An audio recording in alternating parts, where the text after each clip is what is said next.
আমার অন্তর কাটিয়া দিব তোমারে। ভিডিওর শুরুতেই বলে রাখি, প্রকৃতপক্ষে হিজাবি মেয়েদেরকে কিন্তু আমি একটু বেশি সম্মান করি, তার জন্যই কিন্তু তাদেরকে আমি রোস্ট করি না। ভালোবাসো যদি আমারে।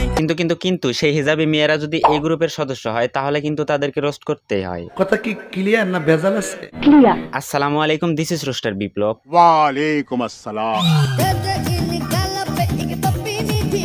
হিজাব এবং বোরখা মুসলিম মেয়েদের সম্মানের প্রতীক হলেও কিছু কিছু অবৈধ মেয়ে আছে যারা হিজাব এবং বোরখাকে ব্যবহার করে এমন এমন সব নোংরামি করতেছে, আপনি চাইলেও তাদেরকে কিছু না বলে থাকতে পারবেন না, শুধু ধাপাইতে মন চাইবে।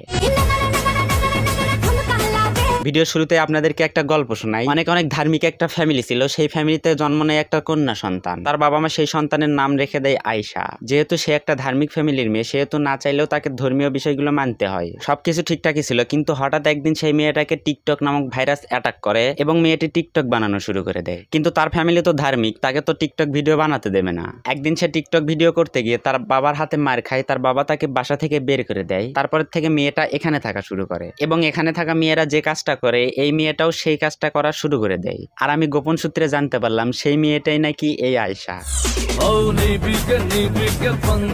দেখেন ভাই, ব্যস্ততার কারণে গত 1 মাস ধরে আমি কিন্তু নিয়মিত হতে পারি নাই, ভিডিও কন্টিনিউ দিতে পারি নাই। এখন যখন নিয়মিত হতে চাইলাম ঠিক তখনই এই প্রতিকার সাথে হলো আমার দেখা, তাই এর ঢাপ দিতেই হলো।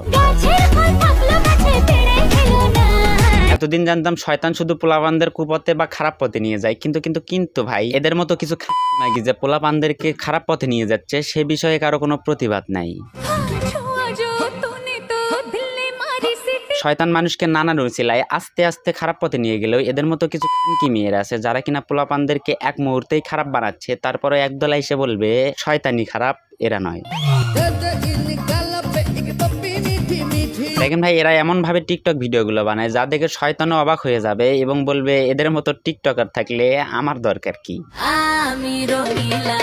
এদের ভিডিওগুলো দেখলে শয়তানও লজ্জা পাবে এবং বলবে আমি এতদিন কি বালের শয়তানিটাই শিখলাম। কথাটা ঠিকই বলেছেন। তাহলে একবার ভাবেন এই মায়াগুলো কত বড় শয়তান। দেখেন ভাই, তার চোখ কিন্তু অনেক মায়াবী, কিন্তু আমাদেরকে ভুলে গেলে হবে না, তার চোখ মায়াবী হলেও সে কিন্তু একজন পোষ্টি। আর পোষ্টিরা যতই মায়াবী হোক না কেন তাদের জন্য অন্য কিছু নয়, শুধুমাত্র এই বাসটি।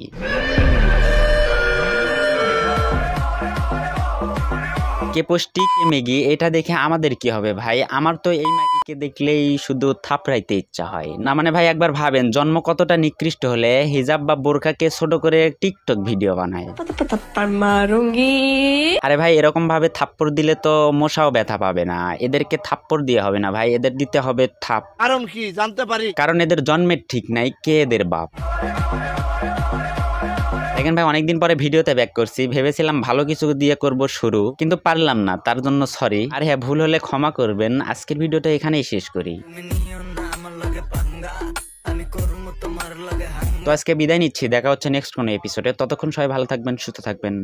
আমি বিপ্লব রোস্টার বিপ্লব।